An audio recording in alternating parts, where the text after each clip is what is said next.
from this show until the last show.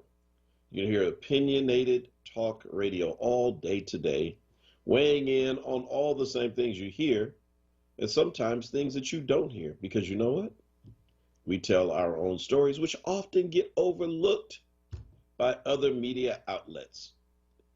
You know, because they have to show you pictures of cute little dogs water skiing and stuff like that. And so they can't always tell you the stories of your own community. Like Black women yesterday, like Sheriff Bilal and Shantae Love of Emir and other women out walking dressed in red to bring attention to the gun violence epidemic, calling on the mayor to declare a state of emergency. You don't get that everywhere else because, again, they're too busy talking about other stuff. But that's what we're here for, to make sure that nothing falls through the cracks. Typically, on this show, it is co-hosted. My co-host, however, is getting some well-deserved rest, Bishop Dwayne David Royster. So you are stuck today with yours truly, Mark Kelly Tyler. I'm going to try to get you through the morning. And but WURD is not crazy. No. If you ever want to know how wise management is, you know this by the fact that they've not left me alone these here 2 weeks. They said, Kawesa, please, whatever you do, keep your finger on that little button that like stops whatever he just said from getting to the live air before it gets there. So Kawesa is here. She is our comms expert, and she's the queen. What's up, Queen Kawesa? Good morning. How's it going? I'm fine. You've laughed like every time I said that in the last week and a half, almost 2 weeks, because you know it's true. You don't have to comment. Don't comment.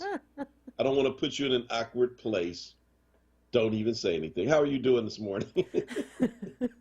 I'm doing well. Doing well. I can't complain, honestly. I'm just, I'm here, and that's what matters, So how was your drive in this morning? Drive-in it wasn't bad, honestly. I will say that there was a nice amount of traffic early in the morning.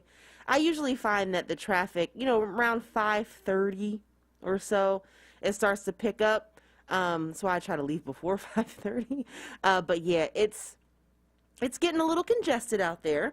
And I still think that people are, maybe they're just still don't remember how to drive because so many people were, at home last year. And so I just tell people to be careful because folks are not paying any type of attention whatsoever. As far as the weather is concerned, it does feel, I don't know, it feels a little like kind of, it's not hot or anything, but it does feel kind of almost humid or like not maybe a light mug, like a light muggy feeling, but I think the temperature's going up to like mid 80s today. So it's going to go back up now, that little coolness that we had. Yeah, that, they say that there's like a major heat wave coming next week. Yeah, I'm not ready. No, I'm not either. Because, I'm still like, even though the church is physically closed, I'm still preaching there on Sundays or having to record before the Sunday. And whew, boy, I'm going to tell you, I know a lot of my members are ready to get back in there, but trust me, folks, we might have to go to a summer schedule permanently where summer is virtual. Mother Bethel. We have a historic building. It's like a multi-million-dollar project to put air in the sanctuary. So for years, the church has just kind of said, we were like, yeah, every time we get ready to look at that bill, it's like, we're good. We'll rough it out. But I think we found the solution. Virtual summers at Mother Bethel. It is hot this summer. All right, well, listen, folks, today we're going to return to our topic of the housing crisis, the eviction moratorium, and all things related to that. At 6:20, we're going to speak to Reverend Nicholas O'Rourke, our good friend and brother from the Working Families Party, formerly of Power. He was an organizer with Power. And Reverend Nick is no stranger to us or to the show, but he was actually in Washington, D.C. this week and participated with the what they're calling the Capitol. What are they calling it? What Congresswoman Cori Bush led? The Capitol sleep-in, Capitol sit-in. Anyway, he was there. His Working Families Party joined in with her. He is organizing director for Working Families Party for the state of Pennsylvania, and told me the story last night. Is absolutely incredible. Congresswoman Bush really is responsible for the 2-month extension that the CDC just announced a day or two ago. He's going to talk all about it, and you do not want to miss that interview. Also, hit the share button this morning. Bring others in on Facebook. If you are on YouTube, hit the copy and paste and take that link and send it over to Twitter or wherever else you have your social media. Let's bring folks in so they can join this conversation. Glad to see all of you all out there. Few big things this morning that I just wanted to make sure that we at least lift up. Shout out to Rihanna. She's rich. Her umbrella just got a lot bigger. Remember that song, You Can Get Under My Umbrella? My daughters who are now, my 2 youngest daughters who are now like grown and almost grown, when they were babies, I didn't know what they were saying. They'd walk around the house talking about Ella, I was like, Leslie, are they all right? She said, yeah, they're singing a song. I'm like, what song is that? It's this new singer, Rihanna. It's a song about her umbrella. Let me tell you something. That umbrella, she is an incredible businesswoman. People are going to be talking about her one day in the same breath as Madam C.J. Walker and Oprah Winfrey. I don't know what it is. Some people just got it. You know what I mean? You can be a talent, you can make money that way, or you can be a business person, you can make money that way. But the rare ability to bring it all together in one package is phenomenal. Not many people can do that. And so Rihanna has now been officially named a billionaire. Does she have she's really made a lot of this money on makeup and things in that realm. Is that right, Kwesa? Yeah, and she also has I guess it's a, not lingerie line, but it's underwear, basically. So yeah, makeup and underwear, and a lot of it for women of color. So yeah, she's doing well. Yeah, look, Savage X Fenty. Yeah. Her line. Yeah. Wow. Well, she went savage. I mean, that is, again, my hat is off to her. That's what I'm talking about. I mean, really being able to just parlay your name and your fame, and everybody gets that 15 seconds they say of fame. She took it and then just bam, just ran with it and did something different with it. And you hear this all the time with folk in the NBA, NFL, and places like that. But shout out to Rihanna for joining the ranks of billionaires, and I'm sure she's going to actually be a lot more civic-minded and responsible than most of these folk that we see. Want to just make sure we go back to Adelphia over in South Jersey. That security guard who rolled out the dog thinking he was channeling his inner Bull Connor, and Alabama attacking a young black patron with an attack dog. He's security, folk. He was not the police. Even if the police did it, it's wrong, but it's really wrong if you're security. And he did it because the guy who was attacked by the dog called him a name. Yeah, well, I've been called names before too. Doesn't give me the right to send an attack dog on somebody. And he learned that because he has been charged up with aggravated assault. And so, yeah, there's that. Congrats to the organizers and activists who continued to put pressure on him and Adelphia, because I've got to believe he would not be charged right now if they had just kind of let that thing slide. Speaking as well of not letting stuff slide. So, Kwesa, I carry duct tape on long motorcycle trips, and even short motorcycle trips, because duct tape, I have found, is you can use it like for anything. You got a busted hose, you can like duct tape it till you get to the shop. Saddlebag falling off, literally, I have duct taped it till, I mean, duct tape works for everything on a motorcycle. So if you're a rider, I suggest when you're packing stuff up for a long trip, always, always, always carry duct tape. Now, if you're flying in the air, you might also want to carry duct tape. Because not only does it work on motorcycles, it also works on unruly passengers. Did anybody see the video, folk on Facebook, YouTube? Did anybody see the video of the unruly passenger who tried to go in on the flight attendants? Apparently passengers say he got so drunk that he went into the bathroom, came out with his shirt off, that he actually groped the breasts of two flight attendants. I mean, I don't know how he even and the story continues beyond that, right? And then he continued to go on. And finally, he wanted to throw blows with, looks like the male flight attendant. And he wasn't having any of it. Passengers helped. They restrained him and strapped him down in his seat. Young flyer, well, it's probably his last flight. He's going to be on that no-fly list for a long time. Strapped him in his seat with duct tape on Frontier Airlines. Frontier is a budget airline, kind of akin to Spirit.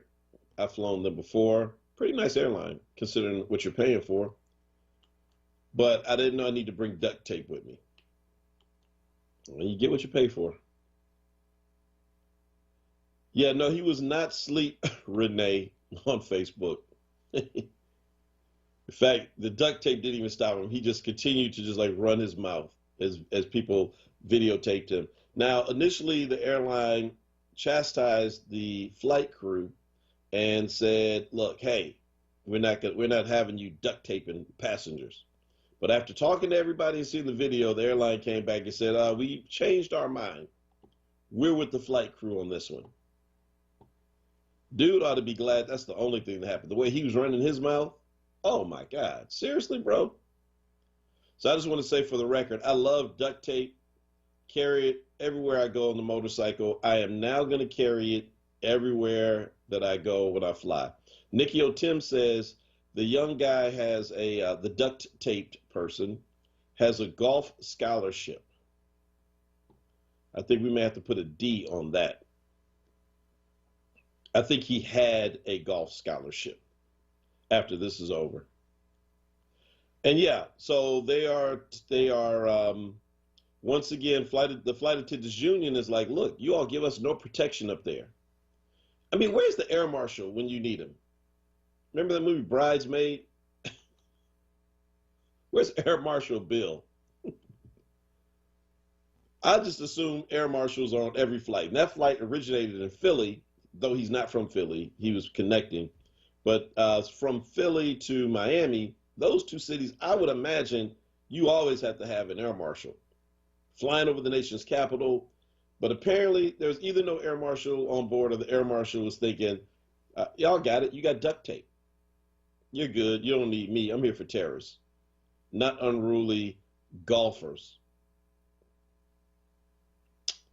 Man, that dude.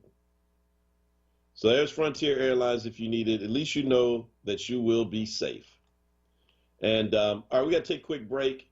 And if you have some Ben Gay out there just sitting in your closet, you don't need it, send it to the Lakers. They need it. Their roster just keeps getting older and older, man. Kareem Abdul-Jabbar is about to sign up. I'm like, can they find any older players on their team? We got to go to break. When we come back, we'll talk to Reverend Nicholas O'Rourke about the incredible story of Congresswoman Cori Bush, her sit-in on the Capitol steps that led to a 2-month extension on the eviction moratorium. That's actually going to help real Americans. He was there, and he'll give it to us as a first-hand account. Don't go anywhere. This is the Power Hour. Hit the share button. Bring others in. Geico presents Motorcycle Word of the Day. Today's word is tank slapper. Is a tank slapper used to describe a handlebar wobble? Or is it a motorcycle joke that is so funny you just have to slap the gas tank with your hand as you laugh? As in, oh man, Daryl told me a great joke last night. It was hilarious. It was something about a dog wearing sunglasses. I wish I could remember. It was a real tank slapper. Geico Motorcycle. 15 minutes could save you 15% or more. If you've got an insurance question, you could talk to your Nana, but she'd probably just tell you how she insured her couch from stains by covering it with plastic. Or you could talk to your local Geico agent. They'll give you a different kind of warm and fuzzy, with personalized assistance for all your insurance needs, like how you could be saving on your policies. So let your Nana cover her couch in plastic, and let a local Geico agent help cover you, but not in plastic. To find a Geico agent near you, visit geico.com/local. Hey WURD family, did you hear? It's official. The Colorectal Cancer Alliance just announced the new age for colon cancer screenings has been officially lowered to age 45 for everyone. If you are 45 or older, it's time to get screened. Go to wordradio.com and click on the Go to Know banner to register for your free at-home screening test. Did you know colon cancer is largely preventable with on-time screening? And there's a 90% survival rate when caught early. African Americans are 20% more likely to get colon cancer and about 40% more likely to die from it than most other groups. So for the next 3 months, you can go to wordradio.com and click on the Go to Know banner for your free at-home screening test. A screening navigator will contact you to ask a few questions and help you get screened. It's that simple. Again, just go to wordradio.com, click on the Go to Know banner, and fill out the form to request your free at-home screening test. Go to Know today. You're listening to WURD Radio, 96.1 FM and 900 AM WURD, independent black media. Welcome back to the Power Hour, brought to you every Monday through Friday, 6 a.m. to 7 a.m. Waiting on Bishop Dwayne Royster to get back from vacay.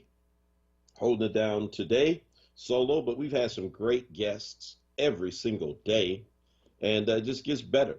This morning, happy to welcome to the program the organizing director for the Pennsylvania chapter of the Working Families Party. They've been making some real noise here lately, statewide, even in our city, and especially nationally as well. The Reverend Nicholas O'Rourke. What's up, my good brother? Dr. Tyler, always good to be with you, man. How you feeling this morning? Man, doing great. Listen, so Corey Bush, there was, in fact, the Washington Post had a story, the Inquirer picked it up as well and ran it. If you have today's paper, you'll see the story of Congresswoman Corey Bush and what happened over the last several days. And one of the things it pointed out is that she and her, at the time, husband about 20 years ago, and their 2 children were evicted from a rental unit and had to live in their car. And so she brings, I think, a very different perspective than most of the millionaires who inhabit seats in Congress when it comes to this issue. So, Reverend Nick, you were in D.C. Tell us about this Black Lives Matter activist turned Congresswoman and what she did on last week. Yeah, I had the privilege of being with her and others who were there this past weekend. What we heard of, I guess, starting around Friday, folks who were paying attention to it recognized that the eviction moratorium was lapsing and had been put in place. The idea being that persons were to stay in their homes in light of the fact that the pandemic was raging. Congressman Bush and others had made mention that Congress had been sounding the alarm about the time running out on the clock of that moratorium. Come Friday, the House was about to go on a recess, and Congresswoman Bush recognized that they had not extended the eviction moratorium. And so she ran onto the floor, as she tells the story, to let them know that it hadn't happened, and decided once people started leaving the House of Representatives and flying home to go on vacation and to finish up with their session, that they hadn't. She decided to go ahead and sit on the steps. She said about 5 minutes before she even realized, before she did it, she didn't even know that she was going to, but decided she was going to sit on the steps and let folks know, hey, how can we go home on recess, not having fixed the eviction moratorium, and others 7 million people to 11 million people will not be able to go home if we don't act. So it was really incredible to see her take that leadership that she learned from, I think, the streets, from protest movements, from organizing and activism, and bring that to the steps of the Capitol to make sure that people stayed in their homes. It really was quite amazing. Well, you know, it's interesting you say that. Yeah, because a lot of times these things are staged carefully, especially with Congress people. They have handlers around them. There is, you know, I mean, there are great calculations made, but she just did it, right? And I mean, you're right. When I think about a lot of the movements that have happened over the last 7 to 8 years, a lot of the best actions have been the ones that people just did spontaneously. They weren't expecting it. It literally just happened, and it ultimately changed the game. What did her Congress colleagues do? Folks joined her. You know, when she got out there and started, her staff was with her, very supportive. I think they should also be mentioned as well. You know, they got the word out, and as they were getting the word out through social media and through, you know, other means, other congresspersons recognizing and agreeing also decided to come. I mean, the call originally from Congressman Bush was that the House be reconvened so that persons will come back and vote.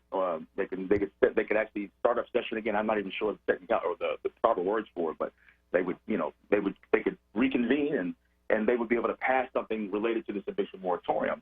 And so that was the call. She said, "Hey, come on back," and we started to see folks come back. There were a number of people who did return. Congresswoman Ayanna Pressley, as well as Congresswoman Ilhan Omar were with her that first night. Congressman Jamal Bowman that next day was there. I know I saw Congressman Mondaire Jones, Alexandria Ocasio-Cortez, and Jimmy Gomez out of Los Angeles. And more folks began to come back, agreeing with the Congresswoman, hey, how can we go home, you know, when other folks will not be able to stay in their homes? We have to finish up the work that we were sent here to do. And, you know, one of the things I think is really important to kind of note is that, you know, she just did it, like you said. She really did just do it. And when you hear her talk about why she was doing it and why it was so necessary, she was drawing on that lived experience that you mentioned earlier about knowing what it feels like to sleep in the car and have no place to store her food, and while she has kids, you know.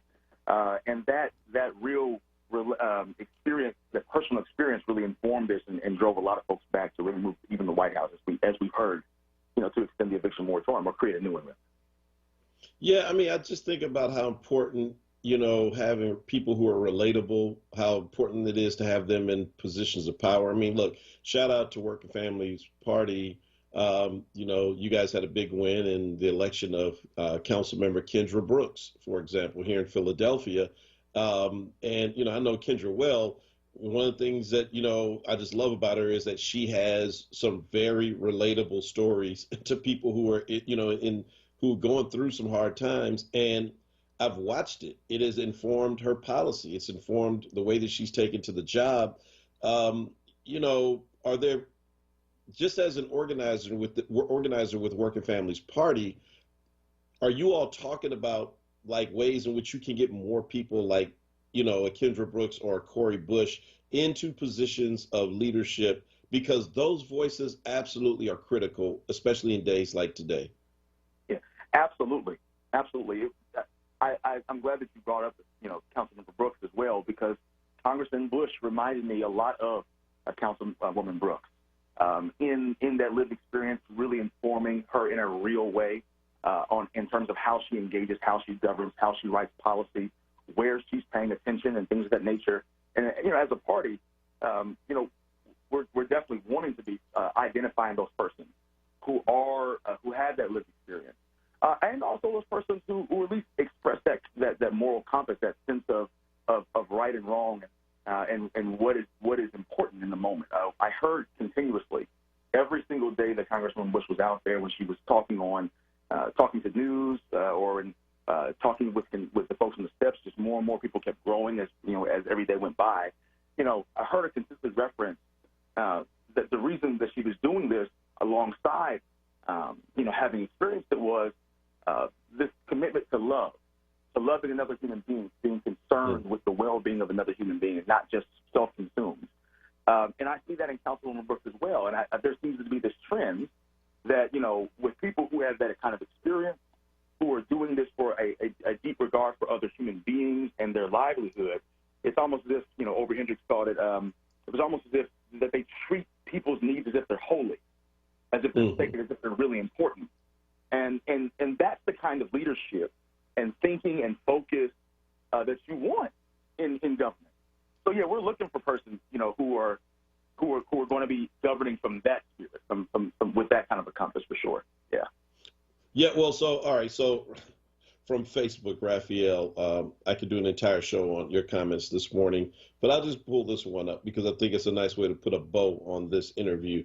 Raphael says, you may be relatable, but are you qualified to manage a city? We need people who are empathetic and qualified too. So to that point, with Congresswoman Cori Bush, who's not only relatable, but what ultimately happened as a result of her protest and her sitting down on the Capitol steps?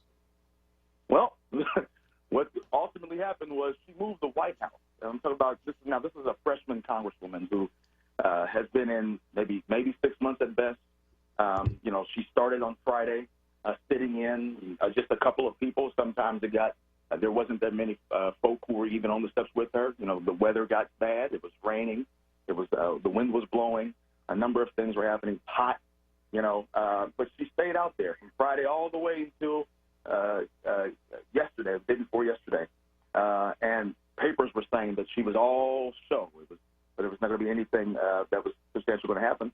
Ultimately, the White House was moved to declare a new eviction moratorium that was going to allow for a homeowner, for folks in homes, to be able to stay for another 60 days to figure out how they're going to make sure that that rent is paid and that monies that have already been allocated for this actually find their way to people's bank accounts. So she ultimately won, but with all of her quote-unquote inexperience, she was able to keep 7 to 11 million people in their house that otherwise would be out.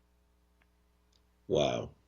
So people who would potentially be living in their Ford, I can't remember, she had a Explorer or whatever kind of vehicle that she and her ex-husband were in, and their 2 children, that story's not going to happen at least this summer for, like you said, millions of people because of a person who is relatable and apparently has some competence because she was able to move the White House when they appeared to be stuck. Man, this is an incredible story, Reverend Nick. I'm glad that you were there, and I'm glad to know the things that you're doing oftentimes behind the scenes with Working Families Party. And brother, I tell you, just keep letting us know as things like this unfold, because I believe there are folk who would have joined you on the steps if they had known. Yes, sir. Absolutely. Thank you for having us this morning. All right. Take care. That's Reverend Nicholas O'Rourke if you need him. A lot of you, if you've ever been to like any protest in Philly in the last few years, you've probably seen Reverend O'Rourke. The brother can sing, and he can lead some protest chants. I mean, when that energy is getting low, undoubtedly somebody be like, can somebody please find Reverend O'Rourke? Can somebody get Nick up here? He will bring a protest back from the dead. And before you know it, you're ready to like march from Selma to Montgomery. He knows I'm not kidding. That's the truth. Wow. Cori Bush, Congress member Cori Bush. First, the squad joined her, obviously, because she's kind of been, lumped together with them, with AOC and Tlaib and others, Presley. And, but then others. Reverend Nick told me Bernie Sanders stopped by. Elizabeth Warren came by a couple of times because the Senate was still in session. She said, we're not going home because it's unfair for us to leave Congress and we have homes and we have not made sure that the people have a home. That's a beautiful story. I'm sure she probably wondered, being an activist as she was, why am I running for Congress? This is not my place. This is for the well-heeled, for the quote-unquote elites. No, it's the people's house. And what we need are people who relate. I mean, a part of the reason that elected officials continue to make such horrible decisions is because a lot of them are just out of touch. And look, you don't have to be poor to understand poverty. You don't have to have like some, story of being shot to understand gun violence, but you do need to have an empathetic ear, and you have to have a heart for people. And that is possible even if you were born rich. But the problem is most of these folk who get elected stay in an echo chamber. They're not like a Darisha Parker, state rep. Glad to see you on this morning. Glad to see you. Who still stay connected to the communities that they came from or the communities that they represent. You don't even have to come from the community, be honest with you. But if you're going to represent the community, then you need to have some understanding of the people that you represent. And the fact that, Congresswoman Cori Bush at one point was homeless not that long ago. 20 years is not, when I was young, I used to think 20 years was like forever. But right now, I'm like, 20 years just flew by. I don't even know where it went. We moved to this area about 20 years ago. So to think that in the 2000s, she experienced what it meant to be evicted because you couldn't pay your rent, having to get all your belongings, and look, make painful decisions about what comes with you and what stays on the sidewalk. Man, that's painful right there. And you got a lot of people who are in Congress who don't have any concern or empathy for it because they don't know that story. And so for them, it's legal, it's legalese, it's political wrangling, it's I want to win against this party, against that party. It becomes this petty partisan bickering, and there are real people caught in the crosshairs. Real black people, real white people, real brown people, real people who are living this stuff. I mean, the idea that they couldn't get this together, Congress, it's like, this one is so easy. This is not even one of the difficult ones. It's just, and I continue to say, you got to also find money then for those homeowners who are not the big landlords, who are taking a big hit as well, who are losing their properties in the process. So you got to make sure that we take care of everybody. But in this climate, in this moment, this one is easy. It's not difficult. Nobody's going to be upset about you making sure that 11 million people are not evicted. So thank you, Congressmember Bush, and thank you, Reverend Nick O'Rourke and WFP, especially the Pennsylvanians that went down to D.C. He said they sat out in the rain, in the cold, in just extreme weather over the weekend, all because somebody who's listening today needs a home to live in. We got to take a quick break. When we come back, we'll read some of your comments, and even against my better judgment, we might take a phone call. Maybe you're that lucky person. It's 6:40. Don't go anywhere. James Schuler Boxing Gym presents Round the Way Rumbling, an amateur boxing event. Saturday, August 14th at 750 Brooklyn Street in West Philadelphia off 42nd and Lancaster Ave. First bout is at 3 p.m. Purchase tickets for $20 at jamesschulerboxing.com or call 215-399-7483. That number again is 215-399-7483. Let's get ready to rumble! As a community service, WURD Radio and the Black Doctors COVID-19 Consortium wants to keep you informed about where you can get barrier-free COVID-19 testing and vaccination this week. Tuesday, August 3rd and Thursday, August 5th from 10 a.m. to 4 p.m. at Deliverance Evangelistic Church, 2001 West Lehigh Avenue in Philadelphia. For more information, visit blackdoctorsconsortium.com. Stay informed and stay well with WURD Radio. 96.1 FM and 900 AM WURD. Save the date. Thursday, August 26th for WURD Radio's annual Founders Day celebration, honoring the life of our founder, Walter P. Lomax Jr., MD. This year, we'll be both in person and virtual. Stay tuned to WURD Radio and WURDradio.com for more information. That's Thursday, August 26th for our annual Founders Day celebration. Exclusively on WURD Radio, 96.1 FM and 900 AM WURD. Streaming live on WURDradio.com, the WURD Radio app, or watch live on WURD TV via Facebook and YouTube. Want the latest in WURD swag? Check out the shop tab on WURDradio.com. Hoodies, tees, and more in a variety of colors. The shop tab on WURDradio.com. Show the world that you're all about black. Talk media. Now, a traffic update on WURD Radio. A crash in Mount Laurel Township, and this report is sponsored by Liberty Mutual Insurance, where you only pay for what you need. A crash on the New Jersey Turnpike northbound just south of Route 73. The vehicle's off the road, the right shoulder is blocked, and there are delays. 55 northbound barely moving north of Deptford to 42. The Ben Franklin Bridge westbound heading to Philadelphia is jammed. The toll plaza to the ramp to North 5th Street. The right lane is closed due to road work, causing that jam up. The Schuylkill westbound slowing Broad Street to Penrose Avenue. The highway down to one lane due to road work. Westbound again delays at 202.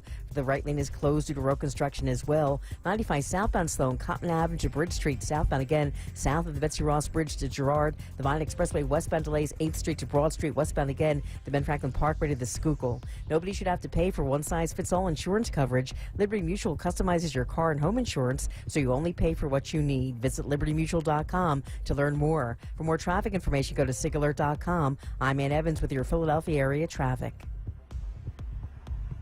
Now, a WURD weather update. Here's NBC 10 First Alert meteorologist Bill Henley. Plenty of sunshine for the next couple of days and warmer, but the humidity stays low today thanks to a northerly breeze. Nice breeze and 86 degrees this afternoon. Cooling into the 60s overnight tonight, but a bit hotter tomorrow afternoon, mostly sunny and 92 degrees. Then clouds increasing with more humidity and a chance of an isolated shower or thunderstorm on Saturday, a high of 87. I'm NBC 10 First Alert meteorologist Bill Henley.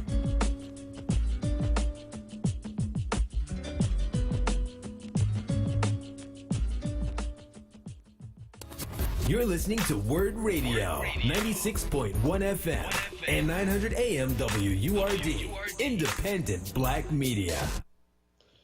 Welcome back and listen. Join WURD for the Summer of Freedom Neighborhood Love Tour. This year, we celebrate West Oak Lane, Mantua, Northwest, and South Philly. Tiffany Bacon will broadcast live from a different neighborhood each Friday, 10 a.m. to 12 noon. Our next stop is South Philly at the Marion Anderson Rec Center, 740 South 17th Street on Friday. That's tomorrow, August the 6th, one day before a very big day, by the way. Enjoy live performances, meet special guests, and stand with WURD. Be a part of the movement to amplify the voice of the black community. Show your support and join or renew your 4WURD membership on site. That's the Summer of Freedom Neighborhood Love Tour at Marion Anderson Rec Center tomorrow, 10 a.m. to 12 noon. How you like that? I've been doing live reads. Can't wait for Bishop to get back. Everybody I've ever worked with at WURD knows how much I love live reads. I love live reads as much as I love going to Broadway musicals. I put it right up there with that. I love live reads as much as I love going to Broadway musicals and my new iPhone. Yep, I love it. I love doing live reads. Sarcasm dripping from my lips this morning. Hey, thank you, Dorisha Miller Parker, state rep. This is what I said earlier about why it's important to have black talk media, because we catch things that others don't. So I saw on the news this morning, and they had just said women marching. They didn't even give any names, the stories that I saw. They just showed you all marching in red. So I saw Sheriff Bilal, saw Shantae Love, and but thank you for listing other names of persons, including yourself, Council members Helen Gim, Kendra Brooks, Cindy Bass, Jamie Guntier. Oh, damn, I get that name right. She's so patient with me. Our Register Wills were all out there, along with a number of other women in the city of Philadelphia, demanding an end to this gun violence, all dressed in red. Thank you all so very much for what you have done. Thank you. All right, so I only have a little bit of time here. And I'm debating these comments. You guys are like going in on some stuff this morning. Like, I don't even know if I should even like step in the middle of that. Yeah, Nikki Tim says the federal money should go to the landlords and wipe out the tenants' debt. I agree. I mean, you know, we pay for what we pay for what we want. And, you know, we find money for everything else. Somehow we were able to fund 2 wars that didn't end well, by the way. We just left Afghanistan. We were in Afghanistan. You got to go back to when Cori Bush was homeless. Think about that. That war started when she was homeless. 20 years, just about. I may be overstating it. Maybe it's 17 or 18. But can we just round up? Couple of decades in a country that Russia, if you know anything about the history of Afghanistan and you watch what happened to Russia in the 70s, any historian would have told you that's not going to end well, America. You are wasting your money. And what a waste of money it was, and not just money, American lives and Afghan lives and Iraqi lives. And you look at the region, you got to ask yourself, is anybody better as a result? Taliban rolling right back in, picking up where they left off. New threats that have emerged that are actually worse than the old threats. Boy. So if we could find I don't even know what we spent.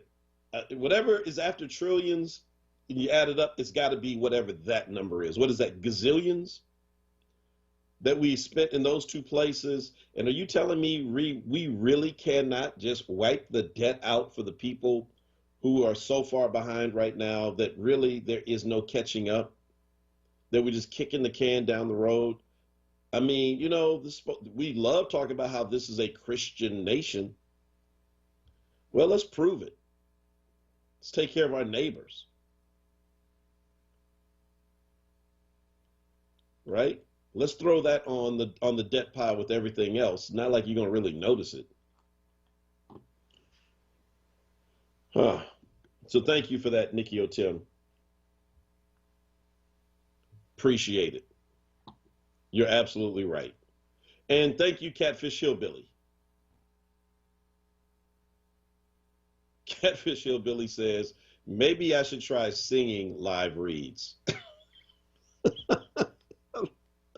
Only if you don't want anybody left listening when I finish. Jeez. Yeah, I'll sing them. And you all will be listening to like some podcast somewhere. Oh, Lord. Leslie's in like some room right now saying, you do not want that smoke. Hey, real quick. All right, 2 things. One is on COVID. So COVID hotspots are spreading with the Delta virus. Please, again, be careful. But isn't this something that now Governor Hutchinson in Arkansas, who is a Republican, took the same line as all of his Republican, well, I won't say all, because the governor in Maryland is totally different, Hogan. He's like, y'all crazy. You better get tested and wear masks and all of that. But many of them followed, you know, Herr Trump. And but he is now saying, I was wrong. This is so rare to hear a politician in this day and age admit that they were wrong. He says that, you know, I was wrong. I should have never come out like that against masks. And people lose their lives as a result. Mask up, y'all, in Arkansas. So shout out to him for that. Shout out to him for that. I like to see growth. And, you know, better late than never, Governor. I mean, literally, better late than never. That's my mother's home state, Arkansas. So I don't want my family out there dying and catching COVID. So you all listen to your governor, even though he's late to the party. Good. Glad you're here. Glad that you are here, sir. I mean, this COVID stuff is just, oh my God, it's just, you know. So we'll talk a little bit more about that tomorrow. But the other story that I did want to just like touch on briefly, because we're running out of time this morning, is how laughable is this? The 3 officers associated with the killing of George Floyd. You know, Chauvin is now in prison for a long time, thankfully, for what he did. He should be. Adult timeout. And he's gone. Now they're facing federal trials. And his co-conspirators, the cops who stood with him that day in Minneapolis that did nothing, according to the story from the Tribune, the headline says, ex-cops charged in Floyd death want separation from Chauvin. They want their trials separated, Asa Khalif, from the trial of Derek Chauvin. They're like, that's going to bias people if you put us with him. We don't want to be with him. We don't want to be too close to Derek Chauvin.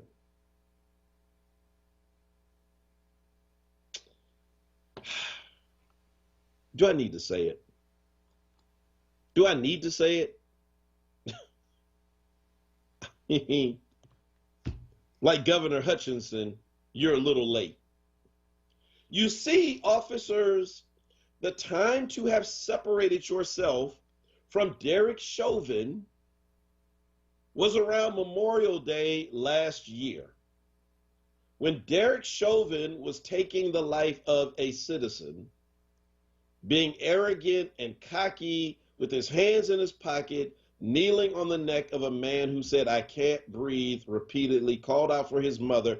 At that moment, you should have then separated yourself from Derek.